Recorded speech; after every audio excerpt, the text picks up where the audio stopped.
Rizka Silviana masih bersama Anda di Kompas Pagi, Saudara. Menko Bidang Infrastruktur dan Pembangunan Kewilayahan menegaskan penertiban truk odol di Sumatera Selatan dilakukan serius.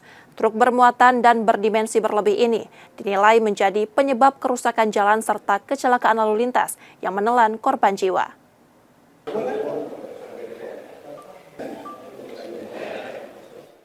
Penertiban truk odol ditegaskan Menko Infrastruktur Agus Harimurti Yudhoyono di Polda Sumsel 10 Februari 2026 lalu.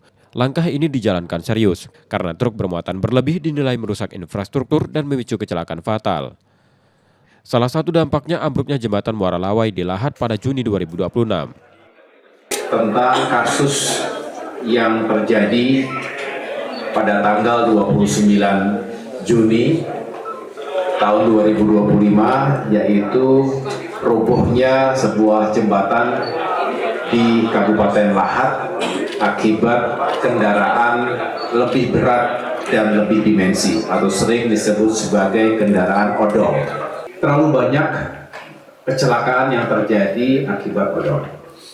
Korbannya juga tidak sedikit. Bagaimana kita menertibkan agar tidak lagi terjadi kecelakaan yang merenggut nyawa. Di tingkat pusat kamilah yang mengorkestrasi, mengkoordinasikan semangat untuk bisa meniadakan kendaraan odol atau kebijakan zero odol yang insya Allah mulai berlaku efektif Januari 2027. Pemerintah menargetkan 2027 zero odol melalui sosialisasi hingga penegakan hukum bersama para pemangku kepentingan. Muklas Diferensial, Kompas TV, Palembang, Sumatera Selatan. Sementara itu, revitalisasi Rumah Susun Ilir Barat 1 yang tak kunjung tuntas dibahas dalam rakor dipimpin Menko Infrastruktur dan Pembangunan Kewilayahan di Palembang. Meski berbagai upaya dilakukan, pembangunan masih mandek sementara kondisi hunian kian tak layak.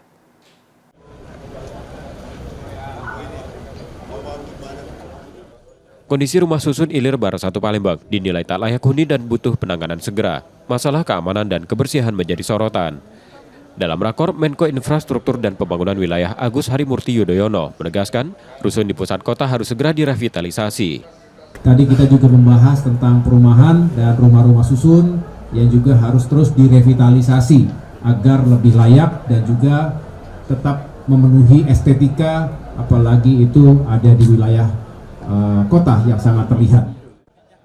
Pemkot Palembang mengaku telah menyiapkan langkah, namun keterbatasan kewenangan dan anggaran membuat pembangunan belum optimal. Atau dihibahkan beberapa hektar ke pemerintah kota ataupun provinsi, kita siap sebenarnya untuk membangun.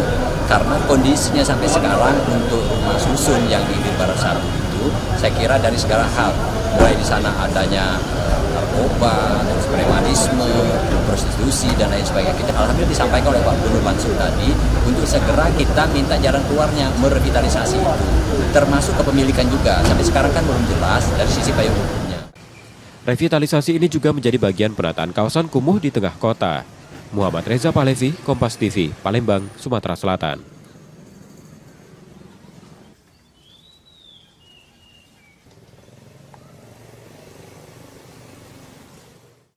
Saudara, kunjungan kerja ke Palembang menegaskan komitmen pemerintah pusat menyelaraskan infrastruktur dengan potensi daerah.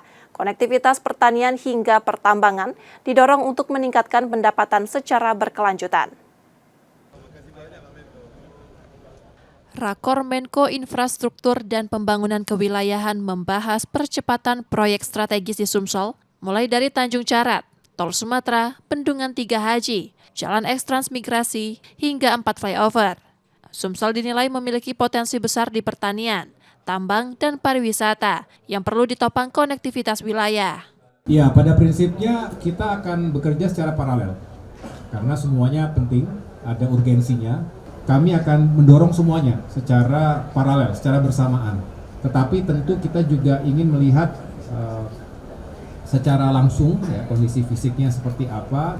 Kita memastikan itu ada konsep yang menyeluruh atau utuh dan komprehensif tadi, tapi juga selebihnya kita bicara anggarannya bagaimana. Nah, inilah kerja keras yang juga harus dilakukan untuk bisa menarik investasi yang kredibel dan tentunya bisa berkelanjutan. Karena Pemerintah pusat menegaskan pembangunan infrastruktur harus berdampak langsung pada pertumbuhan ekonomi dan kesejahteraan daerah.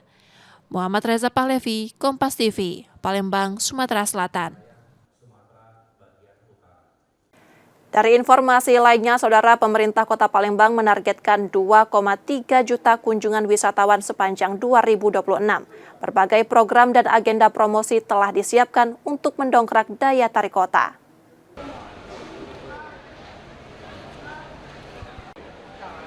Pemerintah Kota Palembang menargetkan lonjakan kunjungan wisatawan pada 2026. Setelah mencatat 1,8 juta kunjungan sepanjang Januari hingga Oktober 2025, tahun ini angka tersebut ditingkatkan menjadi 2,3 juta wisatawan. Berbagai langkah strategis disiapkan, mulai dari pembenahan infrastruktur destinasi hingga penguatan program promosi. Target kunjungan wisatawan tahun 2026 kita harus melampaui 2,3 juta kunjungan ya. Tentunya dengan berbagai event dan program-program pendekatan kunjungan wisatawan. Kolaborasi dan Pemda Helix juga harus dioptimalkan dengan memaksimalkan MICE, meeting, eksibisi, conference di Kota Palembang gitu kan. Selain itu peningkatan kualitas pariwisata juga sekarang digalakkan oleh Pak Wali ya. Pemkot juga optimis penerbangan langsung ke Palembang akan mendorong peningkatan kunjungan wisatawan mancanegara.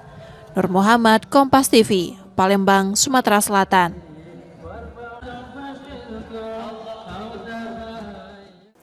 Beralih ke informasi olahraga, Saudara. Sumsel United mengawali putaran ketiga Championship 2025-2026 dengan bertandang ke markas PSMS Medan.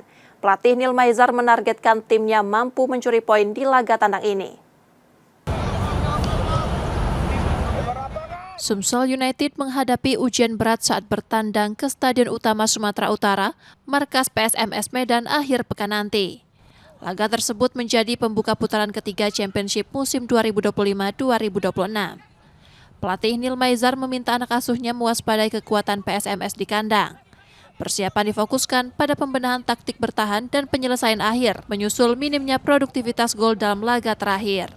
Terutama kita bertahan kita perbaiki, terus penyerangan finishing juga kita perbaiki karena kelemahan kita waktu lawan Sriwijaya kan itu, lawan Budayasa kan gitu, pada cetak gol. Itu kita perbaiki, mudah-mudahan kombinasi antara tactical defending dan attacking ini dalam 2 hari ini bisa kita matangkan sehingga melawan Medan kita bisa mendapat hasil maksimal. Gitu.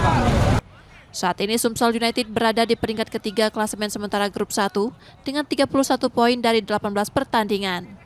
Nur Muhammad, Kompas TV, Palembang, Sumatera Selatan. Kami jeda sejenak, Saudara. Setelah itu kami masih akan kembali. Tetaplah di Kompas Pagi.